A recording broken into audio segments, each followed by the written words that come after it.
Наближуваат локалните избори кога граѓаните ќе го даваат својот глас на партиите или на независните кандидати за подобра инфраструктура, нови улици и тротоари во нивните мала, но и за нови работни места кои ќе нудат подобар животен стандард во градовите и селата каде што живеат. Политичките партии покрај тоа што се зафатени со преговори за формирање на нова влада, сепак на терен работат на подготовка за локалните избори.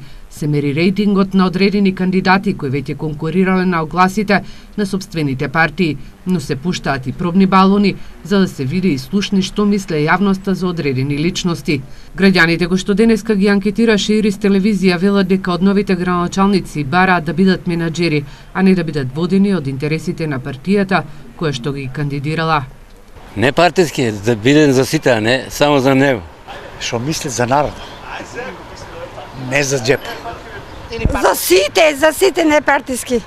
Течат се уште роковите за распишување на локалните избори. Известно е дека ќе се спроведат во мај, но прашање е дали на тој ден, доколку партиите не се договорат за формирање на нова влада, ќе имаме и парламентарни избори.